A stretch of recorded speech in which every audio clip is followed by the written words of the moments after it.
tell us why you became interested in the dancers from Madonna's tour, and what made you decide to actually make this film? Well, it's a long story. It's actually not my idea. I co-directed Strike a Pose with Geir Svan, who was a friend of mine, Yeah. or an acquaintance. And I also saw it as a teenager. I saw Truth or Dare as a teenager when I was 17. He was 11. And he was like, why is my stepmom taking me to see a film about Madonna? And then after he'd seen it, he was like, I want to see this again and again and again. So for him, Truth or Dare was important. I wouldn't even say that he like immediately came out. Right. He's gay, but it did open a world to him. Right. It did to me too, but in different ways. Anyway, cut to, we were 3.5 years ago, we were talking, and he said, you know, for years I've wondered what happened to these dancers. Right. And even though Truth or Dare didn't have quite the same effect on me, I had a very clear vision of the dancers. Right. And I also recall what I loved about them, or how different. Let me say it this way: the film was marketed as Madonna and her gay dancers. One of the beautiful things, I think, was how this wide variety of characters were presented.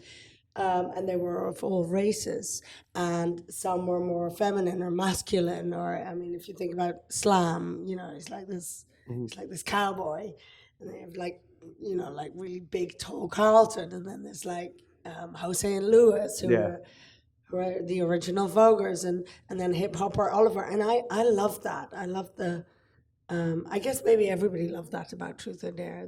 There was something liberating. You know, like you could be whoever you wanted to be. I think that was very much the message of Truth or Dare. I'll try and keep this shorter. So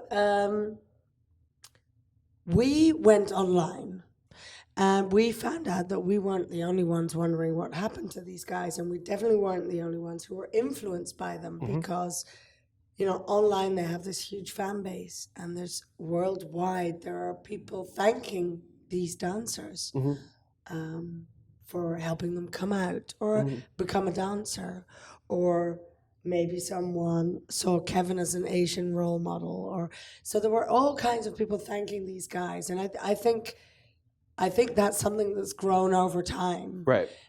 So they became iconic symbols, I think, of gay pride and sexual freedom. Now, also online, we found out bits and pieces, as in, we found out that one of the dancers, Gabriel Trupin, had died of AIDS. There was a lawsuit. We found a few little things which triggered us to think there are stories here to tell. Right. And then in the summer of 2013, we went to meet them individually without a camera. And that's when we knew for sure that we had a film, because then they told us their life stories, and we were blown away by them. Now, why did they want to tell their story of what happened to themselves afterwards, after being on tour with Madonna? Why did they want to tell their story now, 20 years later? What do you think? 25. Sorry, 25. 25 years since Truth or Dare. I mean, to be honest, some of them were quite reluctant at first. Others were not.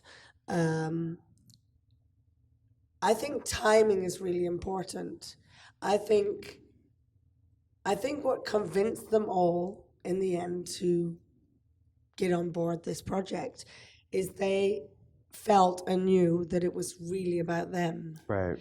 So all of these guys have been approached quite a lot over the years, basically to gossip about Madonna, right? So, and they're sick of, they're a bit sick and tired of, you know, like, is she a bitch? Yeah. How does she eat her salad? All that kind of stuff. And, you know, in the end, I think I mean, they know that a lot of media, even if in the beginning they'll say, "Oh, I'm interested in you," in the end they want to know about Madonna. Madonna, yeah, okay. And for Raya and myself, it was, we were completely sincere. We had no second agenda at all. We wanted their stories. That's what we were focusing on, and I guess I felt that. So I think that's what got them on board. And then why now? I think it's the right time. I think maybe for a while it was maybe too painful. It's something, I mean, one of the dancers said it's like a gift and a curse. You know, it's like you have this incredible experience, but you have to move on. Yes. So you also have to let go of it. Yes. And I mean, Ryan and I wondered, why did these guys not get together before? Right. Because they do love each other. Right. But at the same time, you know, maybe getting together was too much a reminder of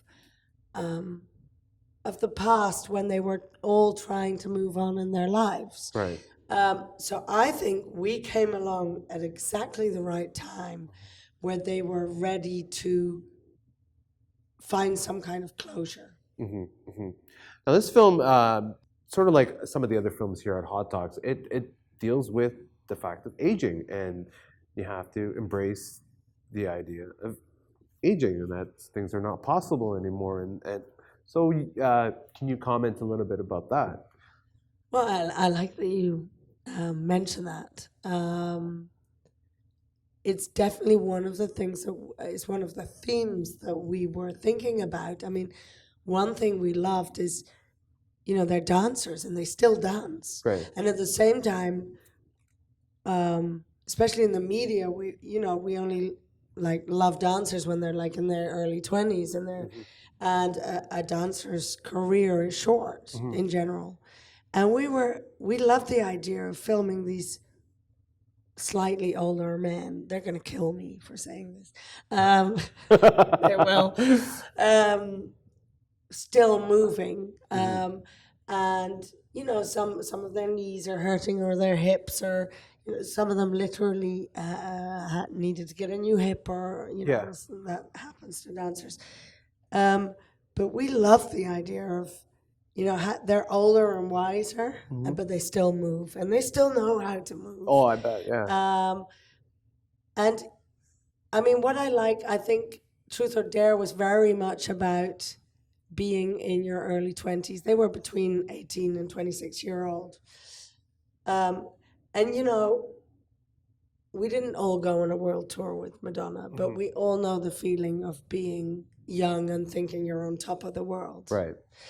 And then for all of us, and that's what I like when you point out, when you get a bit older, you have to embrace yourself and reality in a different way. And that's also true for all of us. Right. So I think there's something that's true for all of us, but was kind of heightened because of this experience. Right. But I would fully agree. It's for us, this film is about, Strike a Pose is about self-acceptance, I think. Not to gossip about Madonna, but I'm not too sure if she's watched the film yet, or what is her feedback in regards to the film, or better, if she hasn't seen the film, what do you think she would say about it? Well, we don't know if she's seen the film. All we know is that she has the film since about 2 weeks or 10 days or something. So we haven't heard from her, but we know she has it. Her management requested it. And we like to think that she would like the film. But, of course, I can't speak on her behalf. I mean, you could say she doesn't seem to very much like looking back. It's not really her middle name. Yeah. But we're positive that these dancers, despite the lawsuit and everything, I think they were special for her too. You know, and some people will say, yeah, but she had so many background dancers afterwards, which is also true. But this was different. Yeah, this was different. that Madonna Truth or Dare and Vogue and that video and the start of house music and, you know, piano riffs and house music and just, you know, raving young people, you know, this is a very pivotal time. So it had to be special for Madonna because it must be. Yeah. And she took a lot of inspiration from these guys. I mean, it also says something about her self-confidence that generally background dancers, I mean, even the word, right? They're pushed to the background. Right. Because the artist doesn't want to be outstaged. And I think it says a lot about her that I think always, but specifically in this tour, the Blond Ambition tour, which I still think is a beautiful tour, she really allowed these 7 male dancers to have a very significant role in that show. Right. And in her personal lives. I mean, we heard that from the dancers. They really hung out. Right. How does it feel to be here at Hot Docs, and how does it feel to be selected here for your film Strike a Pose? Well, we're having a wonderful time, seriously, which is not the reason why I sound like this. I caught this on the flight. No, but I mean, first of all, the staff that I've spoken to are all lovely. And we had 2 screenings of Strike a Pose, so the Canadian premiere and then a second screening. And it was beautiful. I really loved the audience reaction, and you can feel it. Mm-hmm. You can feel, I don't know, I think perhaps the most up until now, I felt that the Toronto audiences felt the film exactly in the way that we wanted it to be felt, as in every beat in the edit. Mm-hmm. So we're fans. Mm-hmm. Well, thank you so much for your time, and hope your film does well here at Hot Docs. Thank you. Thank you.